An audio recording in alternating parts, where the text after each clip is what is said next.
Oh, it looks so much better now that the sun is back on. It shines right in my eyes when I sit at the table. But mom's given me this beautiful purple curtain, so I'll just hide away from the sun and make this very relaxed and laid back video, just in order to procrastinate. I've got an article to write till the end of the week and I really want to get it over with, so I'll do it today instead of hanging out with friends again, which I don't really feel like, although they want me everywhere. Never been there. It's my mom's ex's t-shirt, actually mine, but he brought it. He brought it back for me. Check out my wallpapers. Aren't they gorgeous? This is what I'm studying for. It's no use for me to have in a folder or anything, because then it's just a stack of papers. And if I study from a stack of papers, it feels like I don't really see what's written in there. So I prefer to spread it out, and there's not enough space to spread it out in front of me on the table or the carpet, because I wouldn't see it. My room's small and that's fine, but sometimes you need some space, and you gotta think outside the box, and the walls are quite plain, leaving out all of the paintings that I'm going to get rid of as soon as I've got time and I find some cute paint to paint over it. And I have to scrape it off first. But that's not what I'm going to speak about today. By the way, 2 videos in a row. You checking that? Yeah. So these are the language classification study papers, and I just really hope that when I bring them along, the professor won't have any problem with that, because he said that we can bring notes, but I'm still not very sure about what he meant by that. I know we can bring the schemes and then we're not supposed to memorize everything, but we'll just see. Anyway, today's video is about my books. I wanted to show you all of my books because I just think that books are really cool, and I haven't spoken about books for a long time, and I got some for Christmas, and I read books all the time, although I'm doing other things. And I want to brag about some of the books that I really love having in my bookshelf. So that's why we're really here.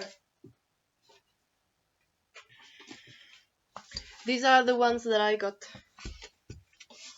for Christmas.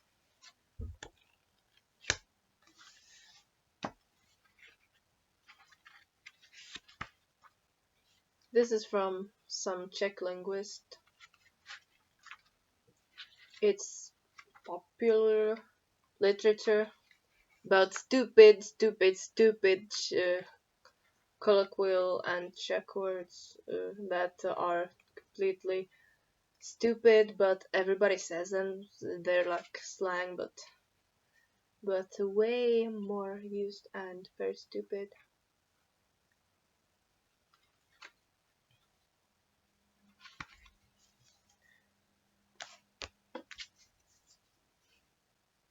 Then we've got Life on the Edge, I guess I would translate it. Quantum biology, I have never even said that I was interested in that, but I'm a Gemini, so I will want to know something about this. So I'm quite looking forward to this, but it's at the end of the list. And here's a novel. Seems like the author is quite popular. Jasmine Ward. Sing Unburied Sing. That's a novel about a 13-year-old boy, and they all have a shitty life. So that will be interesting to read, I think. What's next is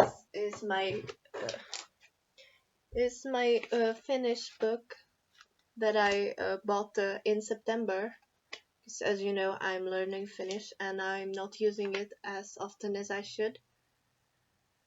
Mainly because we didn't need this book for our Finnish classes. We had a different one that we didn't even need to buy.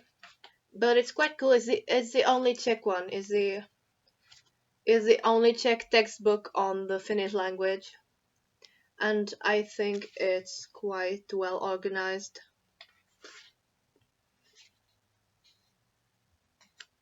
I like the structure. I'm not an expert on textbooks, but this one is quite helpful, I would say.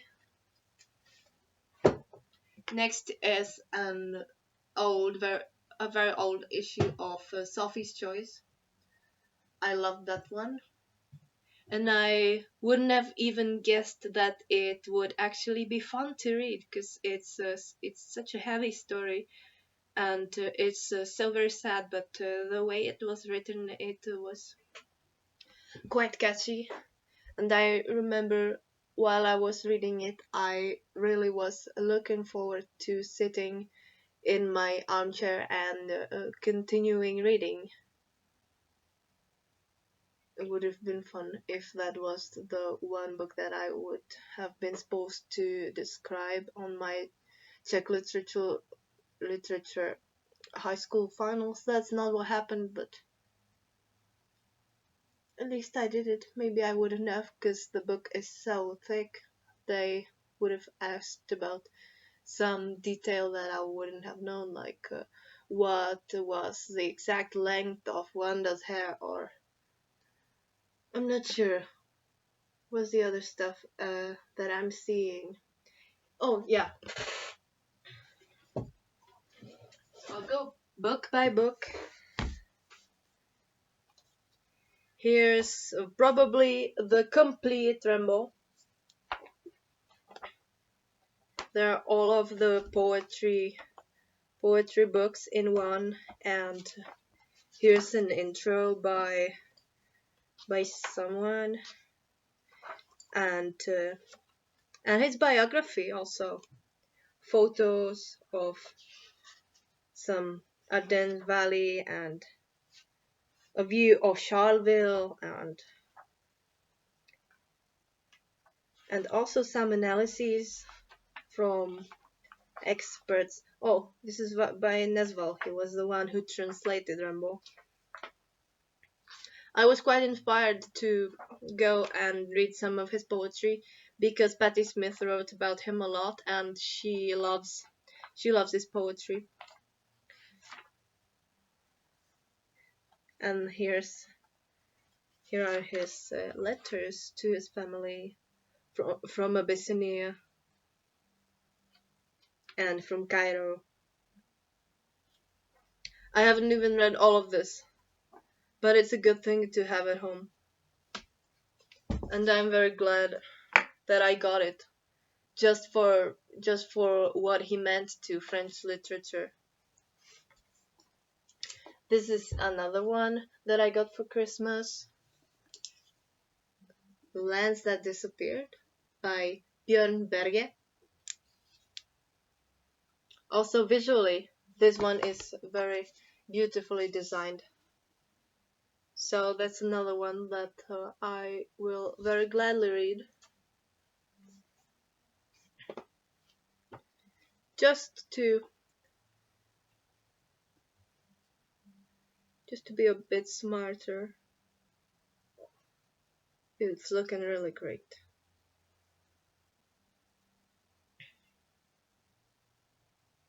So those are like pieces of land that sank or countries that existed, and there's always a time range, and then which ones they were and where they existed. Here's the 20th century, poetry and fascism, Carnaro and Fiume. That's something in Europe I had no idea about. Oh, Manjukuo. Sure.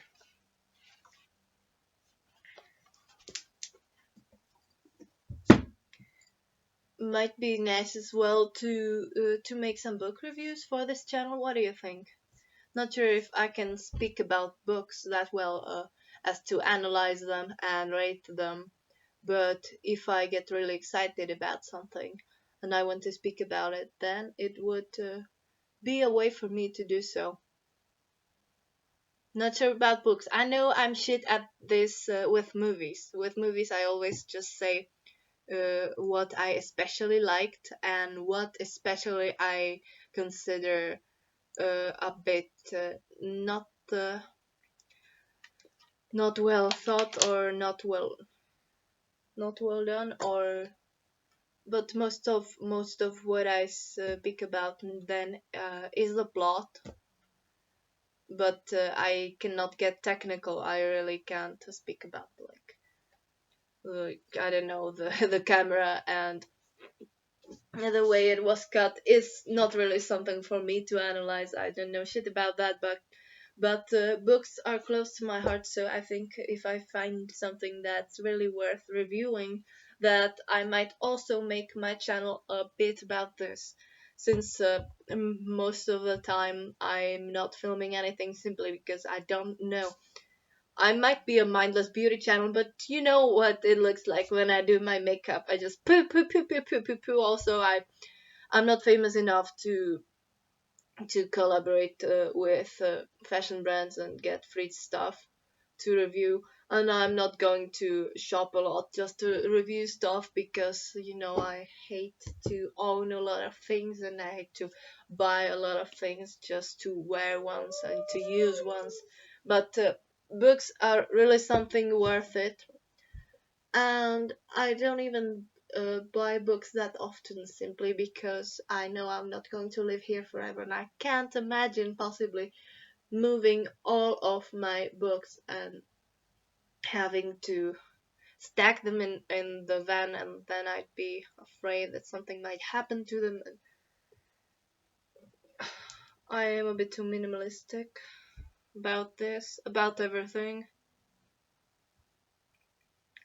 Unlike my fucking boyfriend, who has so many books that I had to give him an extra bookshelf for Christmas, and even now he has so many that some of them are just lying around.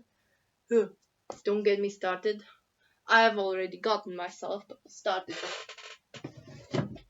Most of those that I have shown you now I haven't read, but what I really enjoyed reading. What's this one? It's about constructed languages. I'm sure I've already shown you in another video when it was new. So that's something. There are constructed languages from movies and books, and I loved it because it's analyzed from the point of view of a linguist, and also it's a way for me to get literature and movie recommendations, since I really haven't read and seen all of that he's mentioned in here. So from right to left in this bookshelf, these are my books on the Sami people. They are a very interesting nation, and so several years ago I decided to order these books. This one is full of academic research and papers on the Sami, their culture, and the Sami languages. most of them are in Czech, some of them are in English, and there's also some Sami literature. There are two short stories and some poetry, and it's just an academic book on the Sami, and I loved reading through this. I always just pick a bit and learn something new. Oh, I didn't even know back then, but now that I'm in university, this I can see here. This is the name of the professor who's teaching one of the subjects that I've had this semester. So he's also contributed to this book. Oh, yeah, this is the relation between the Sami languages. So he's worked on that. So this is actually reminding me of school, even though I didn't mean for it to. And Sami folk stories. Some of them are really like fairy tales. Some of them are just their pagan vision of the world and how some of the animals were created. It was put together by this person named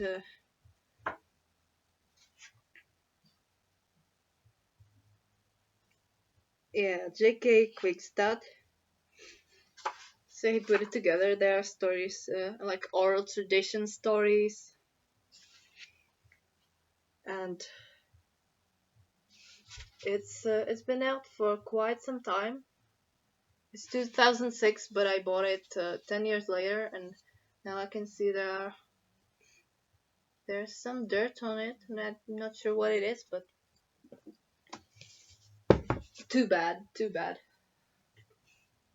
I feel like this a fifth of my bookshelf. Oh, sorry, shit. This fifth of my bookshelf that I'm pointing to that you cannot see, but I'm just.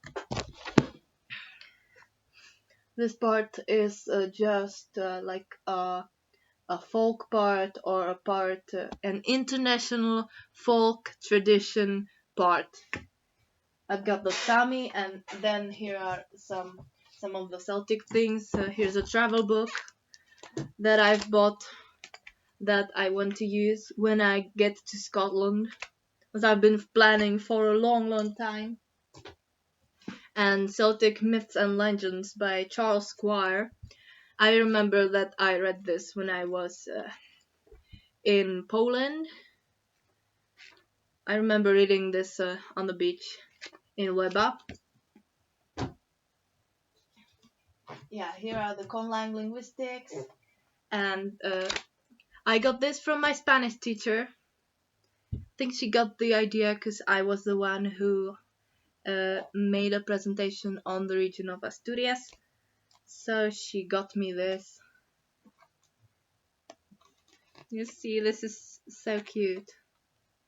2018. Oh, yeah, I was second in the school round of the contest, and then the next year I was second in the region round of the contest, so I got even better.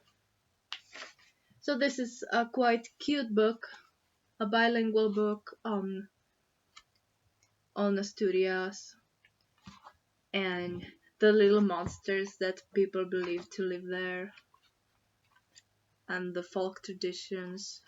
So another folk tradition, and here's another interesting folk tradition that's Kalsarikanni, which is probably the only acceptable way for me to drink that I myself would do. That's the only way that I would feel safe drinking at home, on my own, or with my BF. Not in a pub, not in a bar, not among tenths of people. Because that's dangerous, because you don't know them and you actually your behavior might bother them as well as their behavior bothers me. So this is my handbook to drinking. Not really, because I'm not Finnish and I don't really even drink that much. And yeah, this is a good social study book. I enjoyed reading that. And another thing about Finland, Finnish literature. Also got this for Christmas, and guess what? When I was at the bookstore, I was looking for something bilingual, something easy and bilingual in Russian and Czech for my brother who's learning Russian, and uh, close to it in the bookshelf there was this book, and I thought I would get it, and then I decided not to. And then my boyfriend got it for me, and I was so grateful because I didn't have to buy it anymore.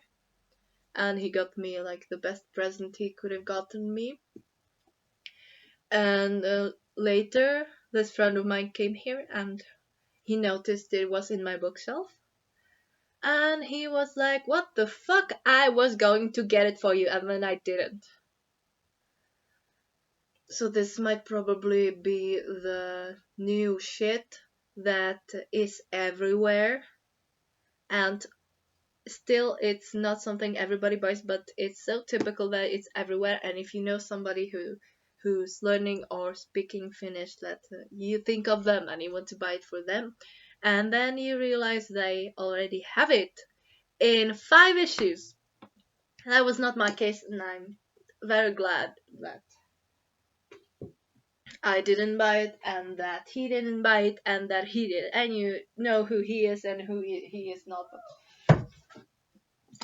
But this one I've shown you as well, by Karin Boyce. Mm, Evolutionary Genetics. This is very subjectively put together. What I mean by that is that she's tracking her own DNA, but it's not really the story of her life, just because she speaks about all of European DNAs and European genetics and the migrations thousands of years ago, and some of the archaeology, and how it was proven, and how the geneticists analyze the cells.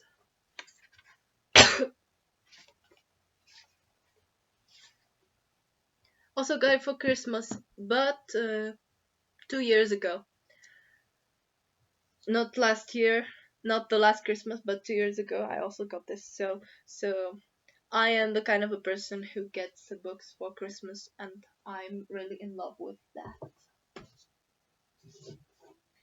This one is on tattoos, and it's really just a book of pictures explaining the meanings of tattoos, just in case somebody doesn't know what it is. But it's aesthetically pleasing, and as you see, the binding is really beautiful, and that's probably all that I've got to say. It's an almost useless book, but at least it's very pretty.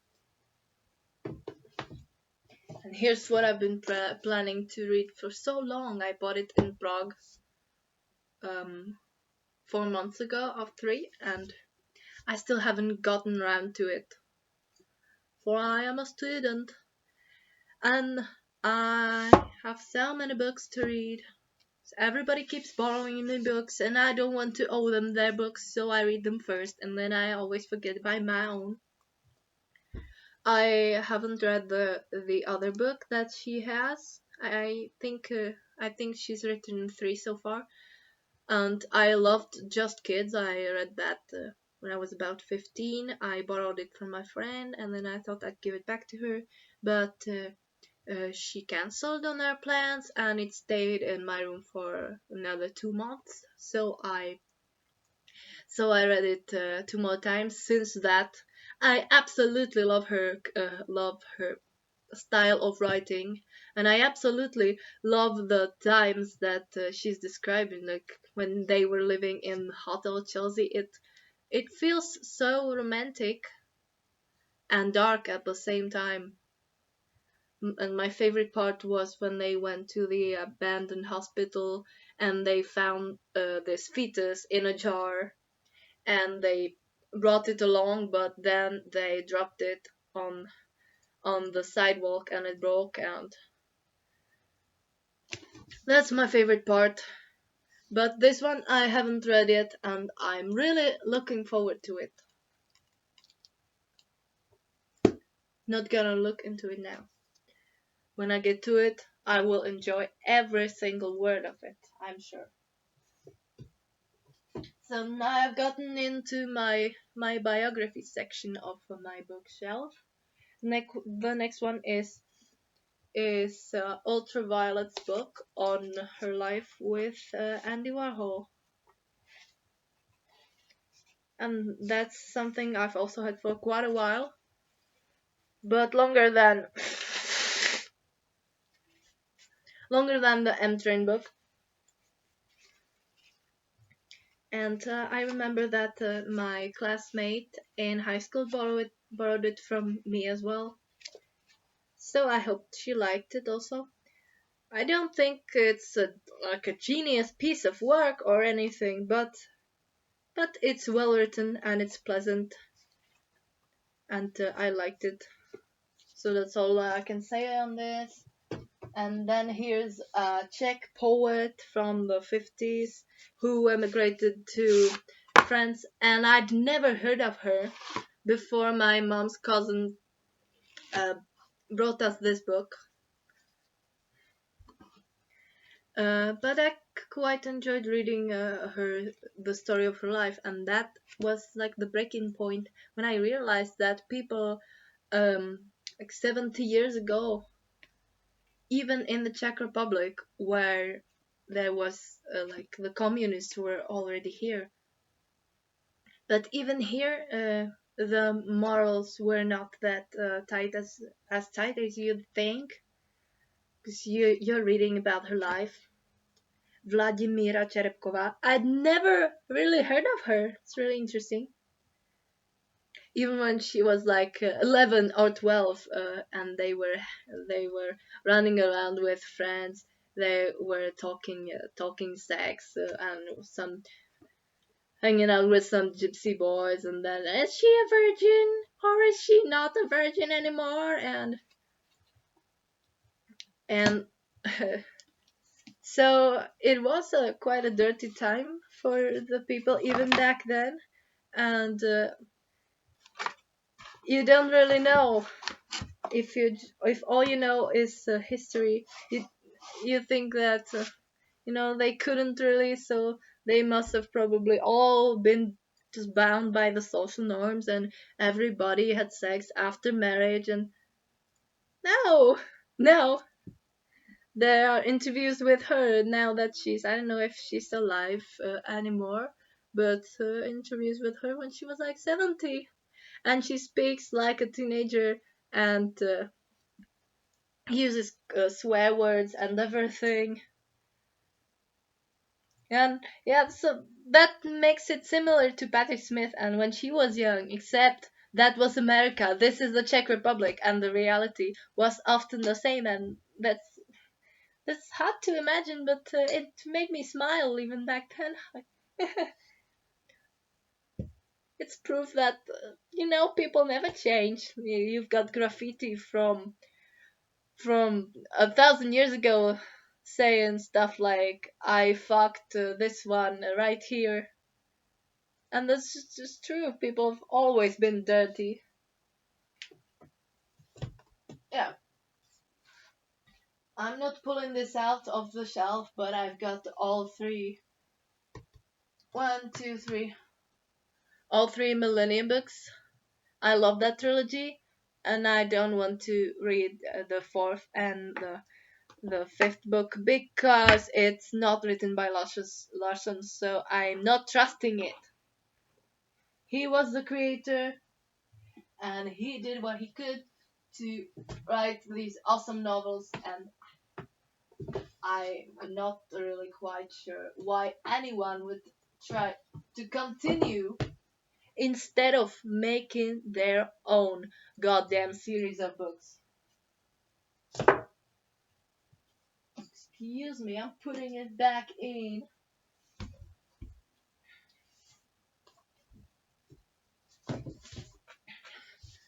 Here are punk books from my punk era. I've read this one quite a several times. Um, it's the autobiography of Didi Ramon. And I'm not really obsessed with the Ramones, but their life must have sure been something. And it's a bit sad reading about him sniffing glue since he was a kid and living in this non-functional family and being in a band and doing drugs and doing drugs and doing drugs. And I don't do drugs, but for some reason I love just listening and reading about drugs. It's a whole different world, and I think I am this kind of person who is high every full moon, so why would you amplify it and risk your sanity? But it's very interesting to at least hear about, know things about when people are describing their hallucinations or their heartbeat or how they felt. And these are Alex Schwamberg's interviews with punk bands such as the Sex Pistols and Vice Squad, the Addicts, Susie and the Banshees, the Exploited.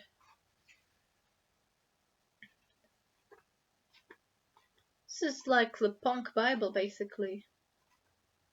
And I love that it's got some of the bands that are not very typically punk.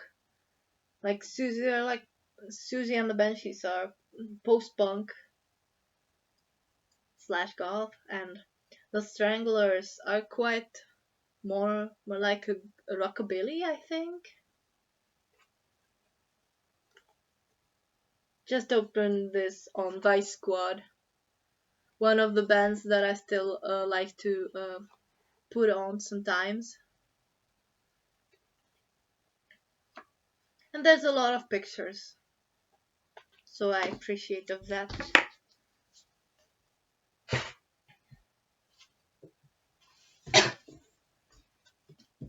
The next category are the paperback teenage novels. 3 of them are John Green. My favorite out of these 3 is The Paper Towns.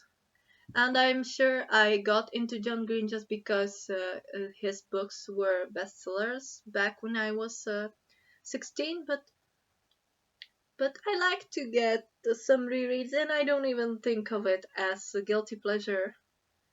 It's teenager books, and it's not that deep, but um, my my sense of my sense of style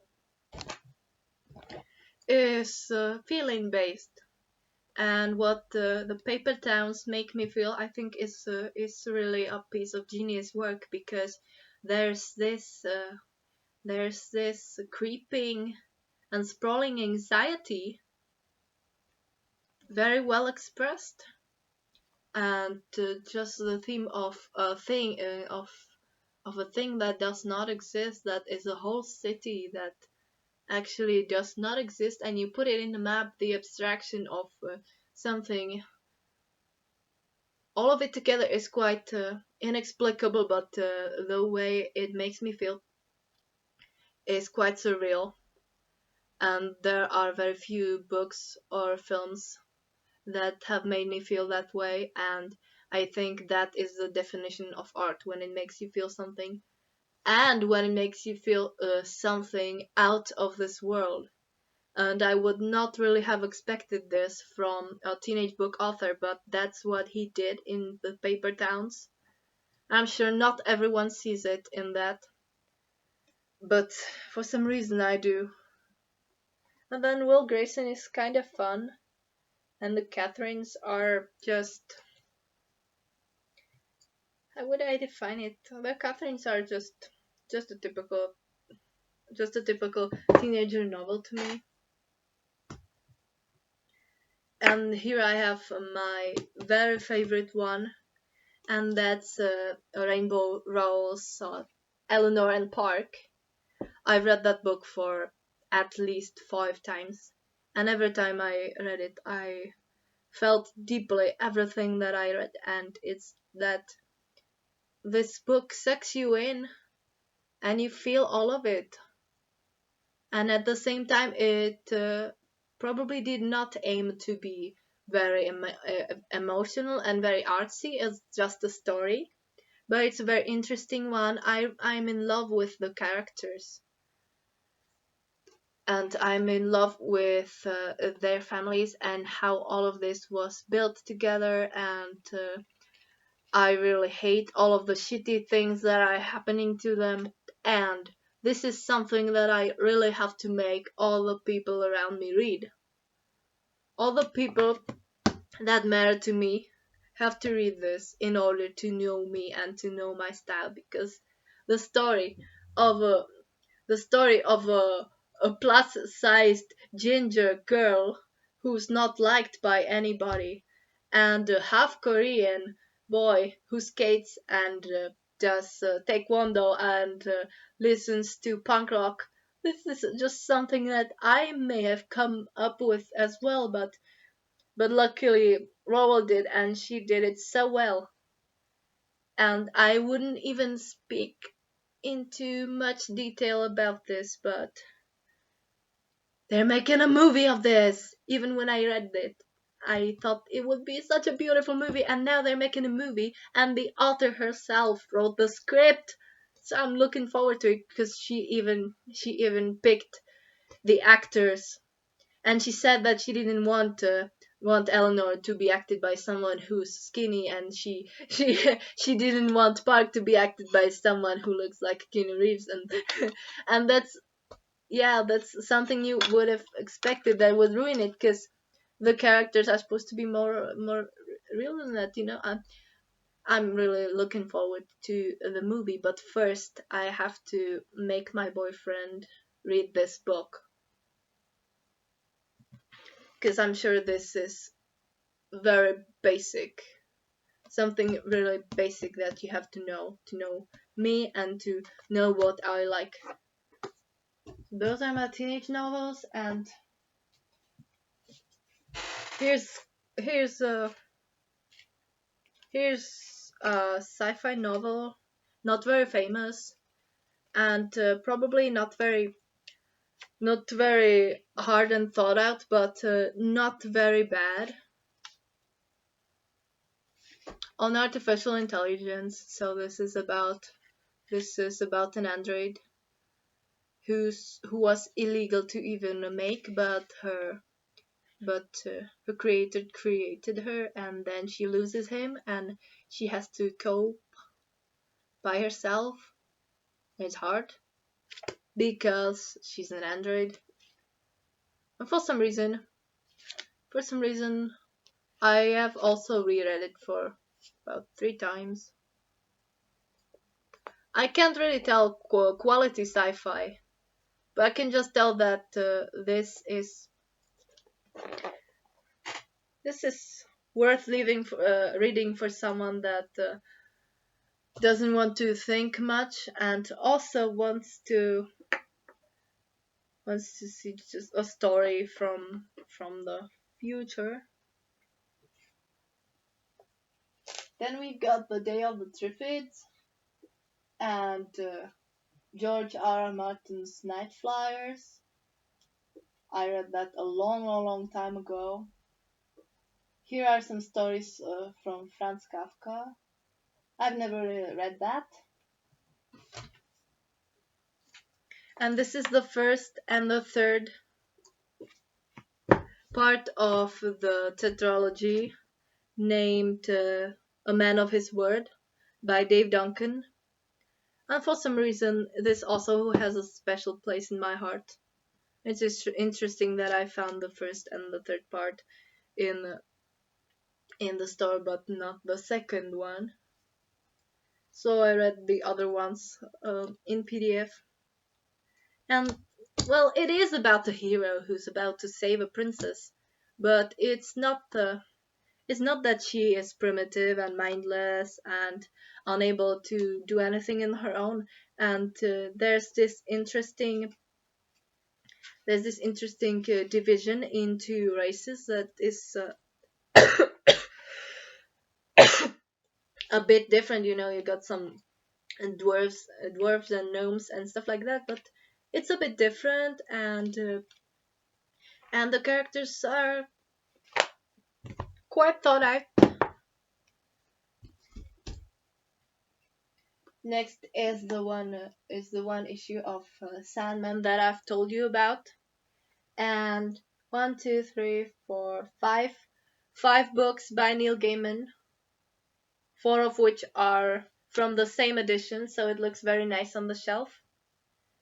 And I will probably make an extra video on Neil Gaiman and all of his books that I've read, because there's a lot to speak about. And then another one from him that's not just by him is The Good Omens from him and Sir Terry Pratchett. I also had one of the Discworld books by Pratchett, but a friend borrowed it a long time ago, so I should probably remind her. Then these are the first two books from the Darkover series. It's from an American author. All I know about her is that she was a lesbian, and that's not really something you want to say about an author because it's not important, and orientation is everybody's private thing. But if you want to if you want to shove it in homophobes' faces that the LGBT are intelligent people, then it's quite suitable. I've only read these books once, and they're nothing very, very, very extra. But I like the idea of her creating a planet where humans have gotten by spaceships and then created a civilization. It sounds a bit cliche, but she's got her own approach to it. And an interesting thing that is that a similar thing was done by Anne McCaffrey, and I have spent a lot of time on Anne McCaffrey's novels. I only own one of them, which is All the Wares of Pern, and I'm not going to. Oh, I might. It's not that I'll get hurt.